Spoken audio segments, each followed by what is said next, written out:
অনেক দিন ধরে ঢাকায় নিজেকে বন্দি, বন্দি লাগছিল।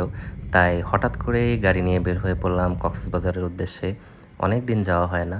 তো কক্সবাজারে যাওয়ার আগে জানতাম না যে সেখানে গিয়ে একটা কঠিন বৃষ্টির মুখোমুখি পড়ব। সকালে পৌঁছেই তো আমার প্রিয় রয়্যাল পার্ল হোটেলে উঠে পড়ছি। ওদের কারেন্টলি অনেক ডিসকাউন্ট চলছে। তো রেগুলার আসলে এখানেই ওঠা হয়। তা সিরাজা ভাইদের সাথে আসি, যার সাথে আসি, ফ্রেন্ডদের সাথে আসি। তো ওদের এখানে পৌঁছানোর সময়ও তেমন একটা বৃষ্টি হচ্ছিল না।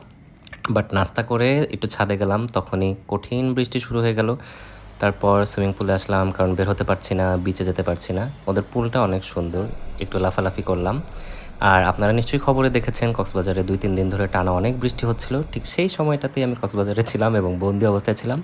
এমনকি সময় টিভিতে খবরে পর্যন্ত আমার গাড়িটা দেখা গেছে। তো সন্ধ্যার সময় একটু বের হয়েছিলাম, রেইন ড্রপ একটা ক্যাফে রেস্টুরেন্ট আছে সি ক্রাউনের পাশে। তো ওদের এখানে হচ্ছে সি ফুড খেতে আমার ভালোই লাগে। এখানে আসলে মুরাদদের সাথে বা যাদের সাথে আসি মজা করে খাওয়া যায়। তো কাঁকড়া টাকড়া খেয়ে বের হলাম। অলরেডি ওশান প্যারাডাইসের সামনে দিয়ে হাঁটু পানির মতো অবস্থা হয়ে গিয়েছিল। তো সাইড দিয়ে গেলাম। রাতটায় একটু কফি খেতে ইচ্ছা করলো। তাই ওদের এখানে অ্যারাবিকা আছে রামাদা বাই উইন্ডামের নিচে। তো রামাদার এখানে কফি আর হচ্ছে ডেজার্ট খেয়ে একটু বৃষ্টি দেখতেছিলাম।